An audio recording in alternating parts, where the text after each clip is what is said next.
Can you imagine being kicked out of your own home by your parents and siblings in the freezing Bellevue rain, live-streamed for the world to see as a drug-addicted failure, all so they could steal your inheritance? But they had no idea the person they discarded held the key to destroying their entire empire. The rain in Bellevue does not just fall, it clings. It is a heavy, persistent mist that turns the manicured lawns of the wealthy into emerald sponges. I stood on the driveway of the house that was supposed to be my sanctuary, watching my life being reduced to a series of black plastic garbage bags. They were piled by the wrought iron gate like refuse, waiting for a collection that was never meant to come. My name is Jude. At 31 years old, I thought I understood the meaning of the word family. I thought it meant a safety net, a shared history, a silent pact of loyalty. I was wrong. In the world of the elite, family is often nothing more than a casting department for a performance that never ends. My sister Sloane stood 3 feet away from me. She did not reach out to comfort me. Instead, she held her iPhone 15 Pro Max with the steady hand of a seasoned cinematographer.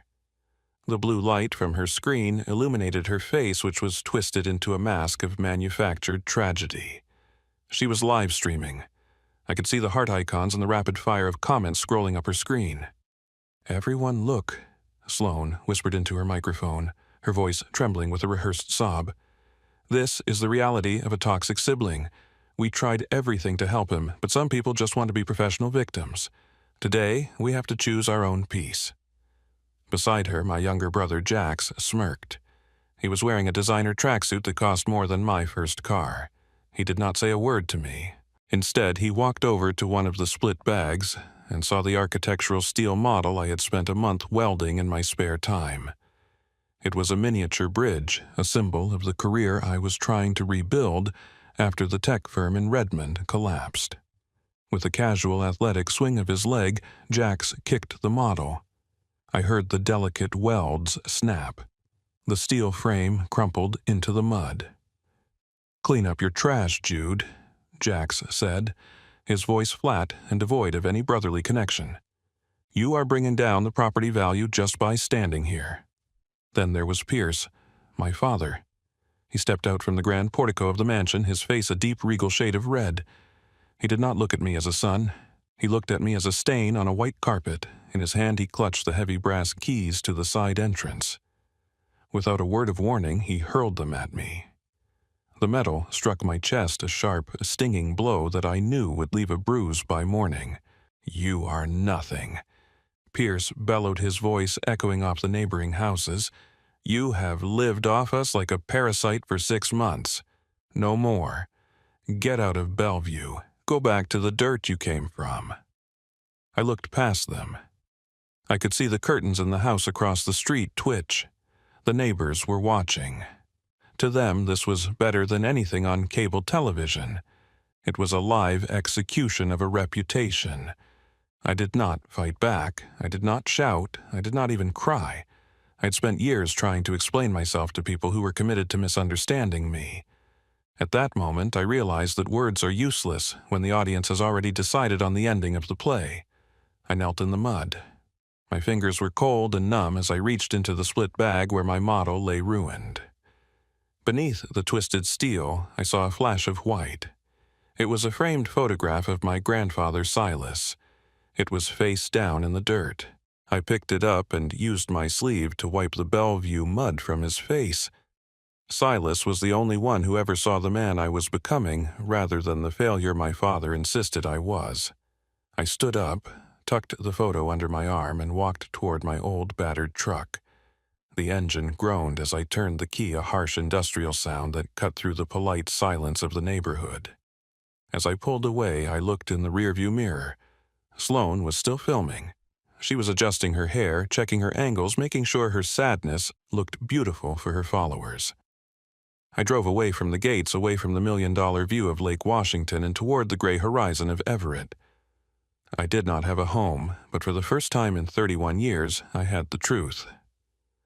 5 months later, the messages would start. Deidre, my mother, would send 48 of them in a single weekend. "Jude, where are you?" We are worried. Please come home. Let us fix this. Oh, but they did not want to fix me. They wanted to fix the hole I had left in their narrative. They did not realize that when I drove away that afternoon, I did not just leave a house. I disappeared from their world entirely. I am Jude, and this is the story of how my silence became the loudest thing I ever said. If you have ever felt like a stranger in your own home, I want you to know that I am here with you. Please let me know where you are listening from in the comments. Knowing you are out there makes this journey feel a little less lonely.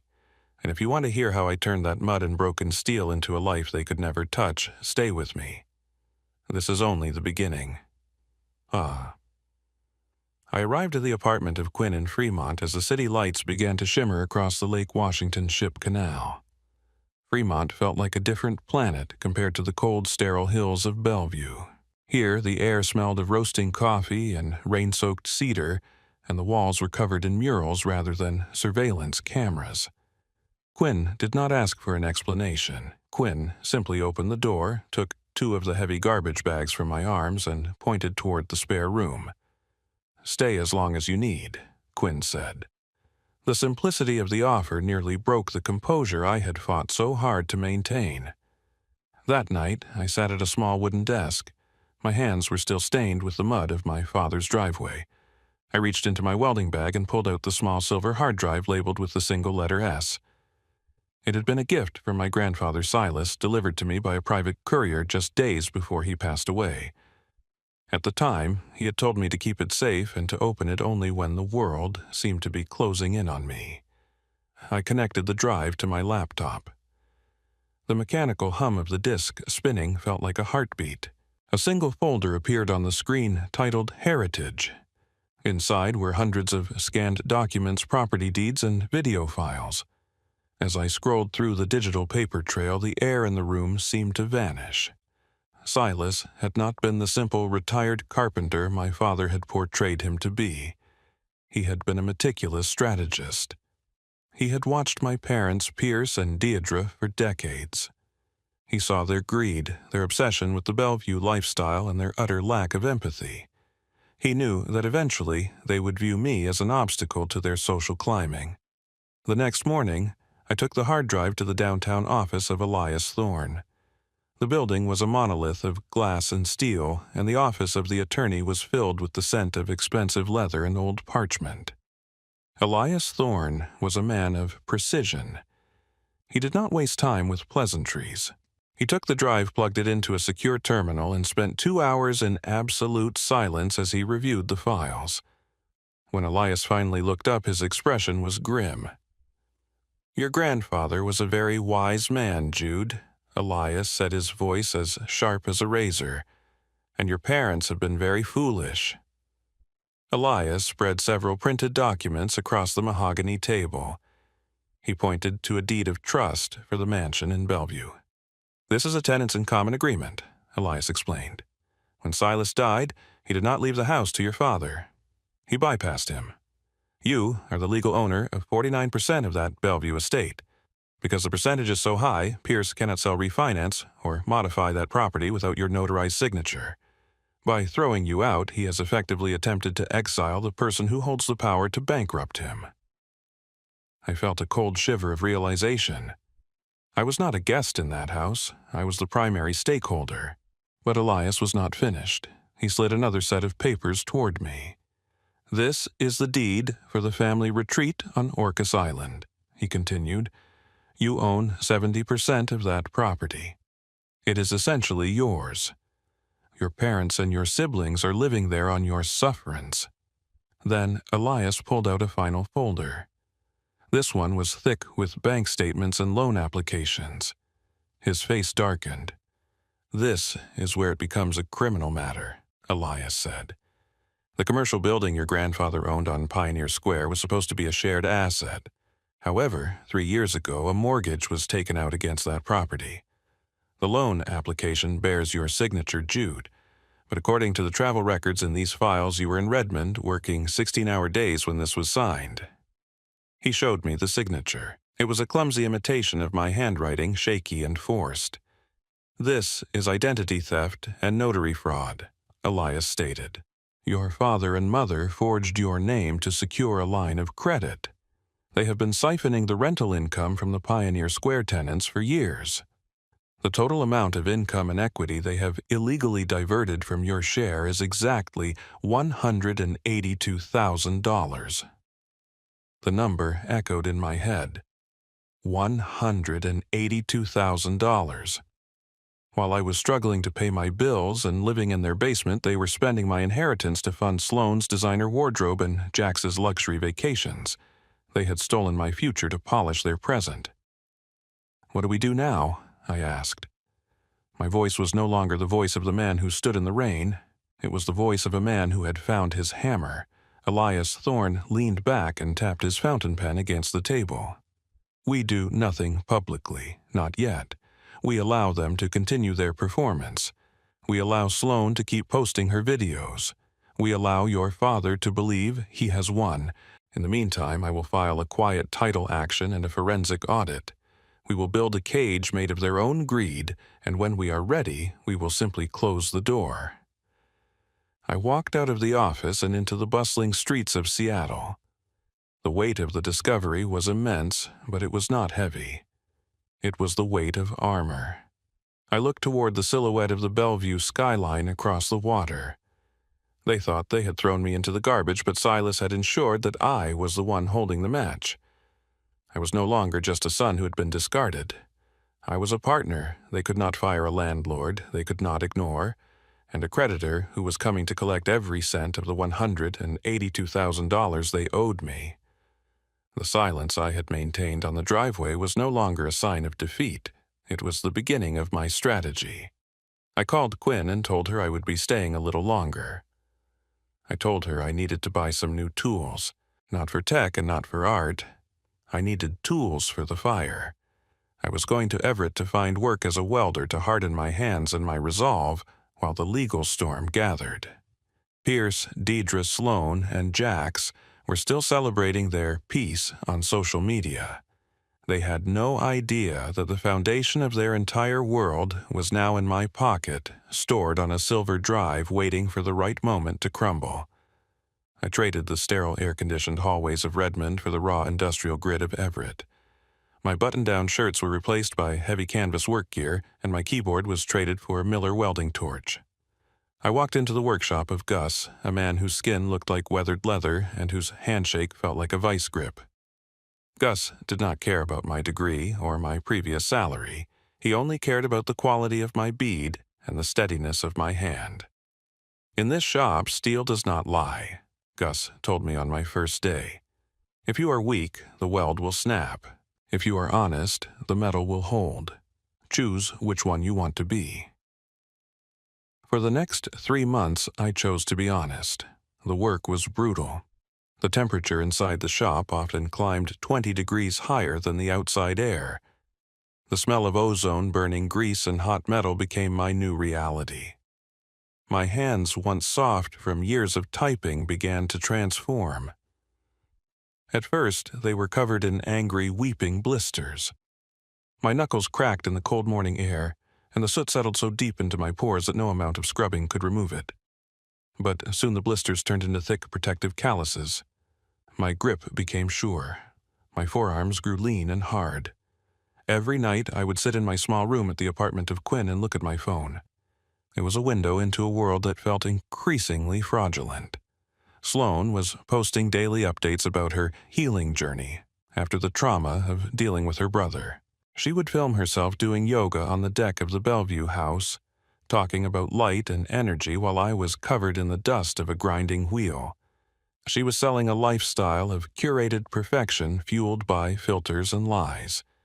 Jax was posting photos of expensive whiskey and new watches, tagging himself at high-end clubs. They were living in a virtual reality while I was forged in the heat of a real one. I felt a strange sense of satisfaction. While they were busy performing for a digital audience, I was building something tangible. I was learning to fuse iron to manipulate heat and to command the very elements. I was becoming a man that Pierce and Deidre would not recognize. However, the legal battle continued in the background. Elias Thorne had been digging through the financial ruins of my father's empire. One rainy Tuesday afternoon, I received a call from Elias that changed everything. "Jude, I have uncovered the real reason they were so desperate to get you out of that house," Elias said. His voice was grim. "It was never about your job loss or your supposed freeloading. It was a calculated move to solve a massive debt." Elias explained that Pierce had made a series of disastrous investments in a failing crypto mining venture. He had leveraged everything. The mansion in Bellevue was facing a predatory balloon payment that was due in less than 60 days. My parents were not just broke, they were on the verge of a total public collapse.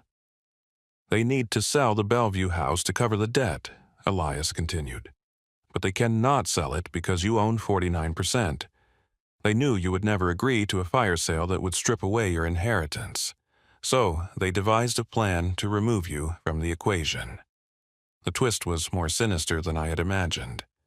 Elias had discovered a draft of a legal filing in my mother's private email correspondence. They were preparing to file a petition to have me declared legally incompetent or missing. They were going to use Sloane's videos of my erratic behavior and the staged eviction as evidence that I was a drug addict who had abandoned my responsibilities and disappeared into the streets. If they could convince a judge that you were incapacitated or a missing person, they could petition for a court-ordered sale of the property without your consent, Elias said. They did not just throw you out to be cruel. They threw you out to create a paper trail of your downfall so they could steal your 49% and save themselves. I sat in the silence of the Everett workshop, the heavy scent of metal filling my lungs. I looked at my calloused hands. My family had not just betrayed me. They had tried to erase my very existence as a legal human being. They wanted to turn me into a ghost so they could keep their mansion and their designer clothes. "They think I am gone," I whispered to the empty shop. "They think I am a shadow." "They are about to find out that shadows can be very heavy," Elias replied. The realization hit me with the force of a hammer. My silence had been my protection. Because they did not know where I was, they could not serve me with papers. They could not track my progress. They were waiting for me to hit rock bottom to show up at a shelter or a hospital so they could finish their script. But I was not at rock bottom. I was in Everett, standing in the fire, learning how to build. I was no longer the victim in their play. I was the architect of their ending. "Elias," I said, my voice as cold as the steel around me. "Do not stop them. Let them file the petition. Let them tell the world I am a broken addict. Let them commit to the lie as deeply as possible." "Why?" Elias asked. "Because the higher they build their mountain of lies," I said, "the further they will fall when I show up to pull out the foundation." I hung up the phone and lowered my welding mask. The blue arc of the torch erupted into life, illuminating the dark corners of the shop. I went back to work. I had a bridge to finish and a family to bury under the weight of their own greed. The fire was no longer just a tool for my trade.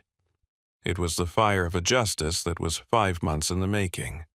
Sloane, Jax Pierce, and Deidre were about to learn that the brother they discarded had become something they could never control. The digital world is a graveyard of secrets, and my sister Sloane had forgotten that ghosts eventually learn how to speak. While she was busy polishing her image as a victim of a troubled brother, the unedited truth was already making its way into the dark corners of the internet. Quinn had a friend in the tech sector, a man who specialized in digital forensics and lived for the thrill of exposing fraud.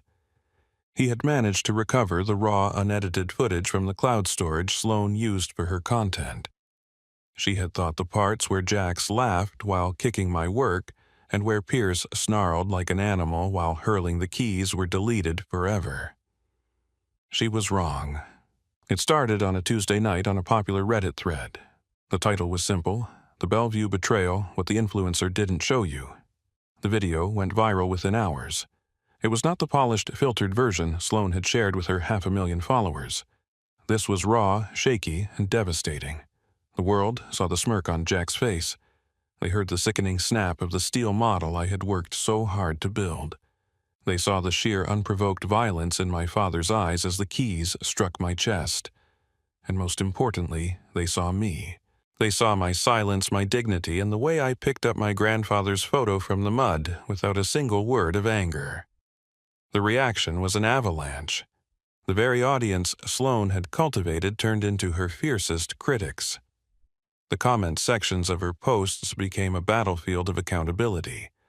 People who had once sent her messages of support now demanded to know how she could be so cruel to her own blood for the sake of views. Justice does not just happen, Elias Thorne told me over the phone as we watched the numbers climb. It is engineered. By Wednesday morning, Sloane's world began to disintegrate.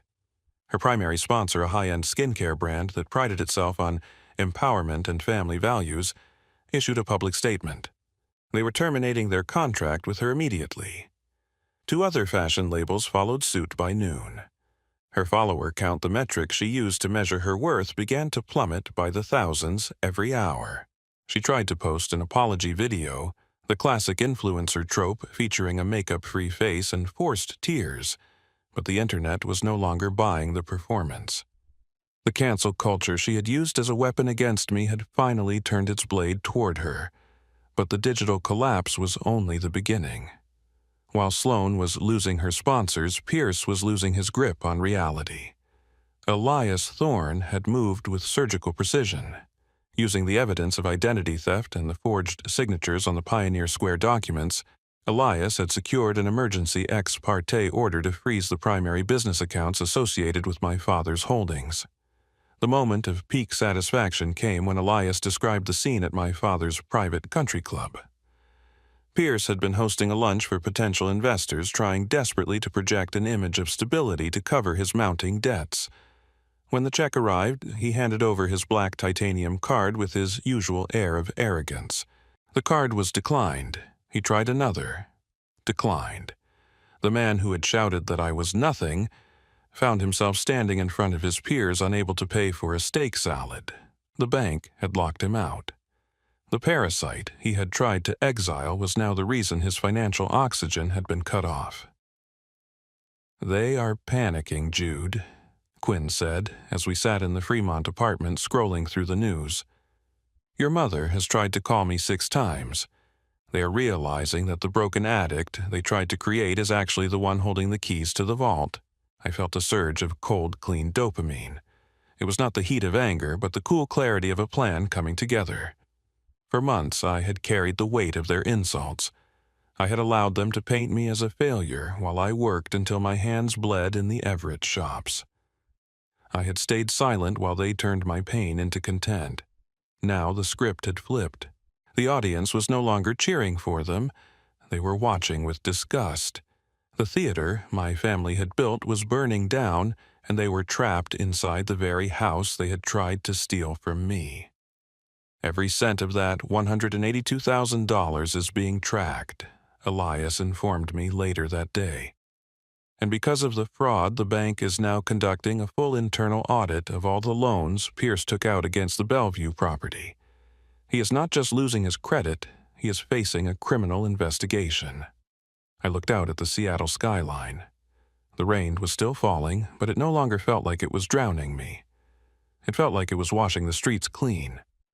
My family had thought that by taking away my home and my reputation, they would make me disappear. They didn't realize that in the shadows I had found a better lawyer, a better trade, and a better version of myself. The performance was over.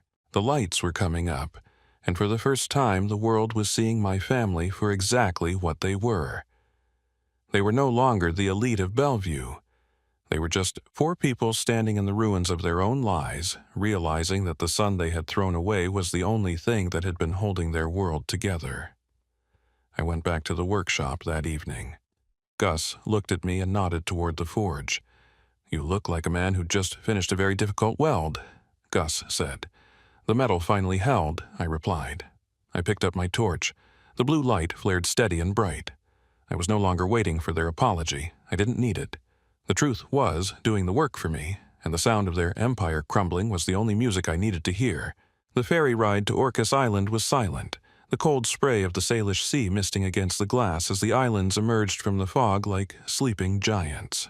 The family retreat was a sprawling, timber-framed cabin tucked away on a private cliffside far from the cameras and the ruined reputation of Bellevue.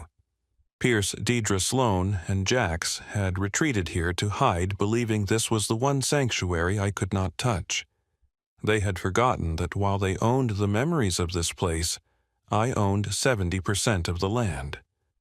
When I walked through the front door, Elias Thorne followed closely behind me, carrying a leather briefcase that felt like a coffin for their lifestyle. The family was huddled in the great room, the fire in the hearth barely fighting off the chill. Sloan was slumped on a sofa staring at her dead phone. Jax was pacing like a caged animal. When Pierce saw me, he stood up, his face contorting with a mixture of shock and a final desperate spark of arrogance.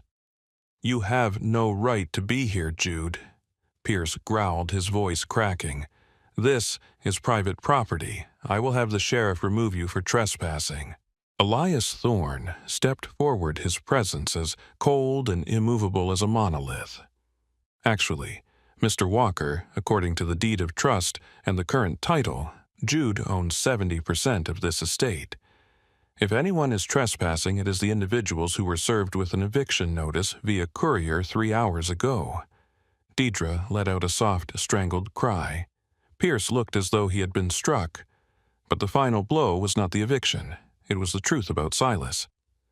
"There is one more thing," I said, my voice steady and devoid of the anger they expected. "My grandfather knew you. He knew exactly who you were." I placed a small projector on the heavy oak coffee table and connected the silver drive. A video file appeared on the wall, the image of Silas sitting in his old workshop, his eyes bright with a sharp, haunting wisdom. "If you are watching this," the recorded voice of Silas began echoing through the cabin, "it means my son and his wife have finally succumbed to the entropy of their own greed. I knew the inheritance I left would be a poison if given to the wrong hands. So I built a filter." Silas leaned forward in the video, his expression grave. "The trust I established was conditional. It was a character test. I left Jude 49% of the primary residence and the majority share of the island retreat. But I also included a trigger clause for fiduciary misconduct. If Jude was ever removed from the family home without just cause, or if any attempt was made to falsify his signature for financial gain, the entire management of the Walker estate, including the Pioneer Square building and the remaining family accounts, would automatically and irrevocably transfer to Jude." The room went deathly silent. Jax stopped pacing. Pierce sank into his chair, his face turning a ghostly shade of gray. "You had everything," Silas continued from the screen. "All you had to do was treat your own blood with dignity. If you had cared for Jude, the assets would have remained shared. But by casting him out, you have triggered the transfer. You have effectively fired yourselves from your own lives." The video faded to black. The silence that followed was heavy enough to crush the lungs. My family had spent their lives trying to manipulate the world, only to realize they had been the ones being managed by a dead man who saw through their masks. Suddenly, Deidre moved. She collapsed to her knees on the rug, her hands trembling as she reached for my coat. Tears streamed down her face, her voice a frantic, high-pitched warble of regret. "Jude, oh my sweet Jude," she sobbed, clutching at my sleeve. "We were so wrong. The stress, the debt it made us lose our way. Please, we are still your family. Forgive us. Let us stay. We will do anything to make it right. I love you, son. I have always loved you." It was a masterful performance. For a heartbeat, the old Judah, the one who stood in the rain, wanted to believe her. But then I saw it. Beneath the cuff of her silk blouse, tucked into her palm as she hugged my leg, was a small, high-sensitivity digital recorder. She was hoping to catch me in a moment of arrogance, a threat, or an admission that she could use to challenge the trust in court. Even while she was on her knees, she was still looking for the kill shot. I did not pull away. I did not shout. I simply looked down at her and pointed toward the corner of the vaulted ceiling. "The security system in this cabin was upgraded by Silas 5 years ago, Mother," I said quietly. "It records everything in high-definition audio and video. Your performance and the recorder in your hand are already being backed up to Elias' secure server. The play's over." Deidre froze. The tears did not stop, but the expression behind them changed instantly from desperation to a cold, jagged venom. She stood up slowly, wiping her face with the back of her hand, the mask of the loving mother shattering into 1,000 pieces. I looked at Pierce Sloan and Jax. They were no longer the powerful, untouchable figures who had stood on the driveway in Bellevue. They were just people, small, hollow, and defeated by the very greed they had worshipped. "You have 24 hours to vacate the island," Elias Thorne said, closing his briefcase with a sharp, final click. I walked out onto the deck, leaving them in the silence of the cabin. The fog was lifting, revealing the vast blue expanse of the Sound. I breathed in the salt air and felt the last of the Bellevue mud wash away from my soul. Silas had given me the tools, but the fire in Everett had given me the strength to use them. I was no longer a character in their story. I was the author of my own. The settlement check for $182,000 arrived in a plain white envelope. It was the exact amount they had stolen the price of every lie they had told, and every night I had spent wondering why I was not enough for them. I held the paper in my scarred hands and felt nothing but a clean, cold sense of closure. I did not move back to Bellevue. Instead, I took my 49% share of the mansion and sold it to a ruthless corporate investment fund. My father, Pierce, had spent his life trying to manage the impressions of his neighbors. Now, he would have to manage a board of directors who viewed him not as a socialite, but as a liability. They would not care about his status or his pride. They would only care about the return on their investment. By selling my share, I ensured that my parents would finally face a creditor they could not manipulate with a smile or a staged video. I moved permanently to Fremont into a spacious industrial loft where the sound of the shipyard served as my morning alarm. I opened my first exhibition of industrial art, titled The Weight of Silence. The centerpiece was the very bridge model Jax had kicked into the mud, now reinforced with thick, gleaming welds and plated in silver. It was no longer a fragile toy. It was a monument to resilience. On the night of the gallery opening, I stood among friends like Quinn and Gus. The room was filled with the smell of cedar and the warmth of genuine connection. I looked at the people around me, people who saw my value without needing a script or a camera lens. I realized that Silas was right. Living well was indeed the only revenge that mattered. As the last guest left, my phone buzzed in my pocket. I pulled it out and saw the notifications. 52 unread messages from Deidre. "Jude, the new owners are threatening to evict us. Jude, please, your father is sick with worry. Jude, we are your family. How can you be so heartless?" I scrolled through the desperate, frantic lines of text. A year ago, these words would have shattered me. Now they felt like noise from a television in another room.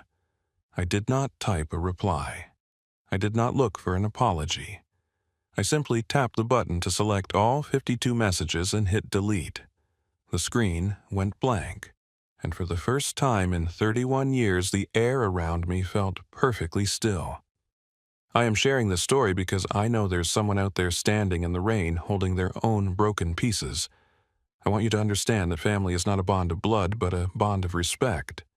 If they do not give you the respect you deserve, you are allowed to walk away. You do not owe them your pain, and you do not owe them an explanation. Your silence is not a sign of weakness. It is your loudest weapon. It is the boundary that they cannot cross. It is the foundation upon which you will build a life they can no longer touch. Thank you for being here with me tonight. If this story reached a corner of your heart, please let me know by saying hi or telling me where you are watching from. And if you are ready to stop performing for people who do not love you, consider subscribing. We are building a community of people who choose truth over theater. Go out there and live your life. The show is over, and your real story is just beginning.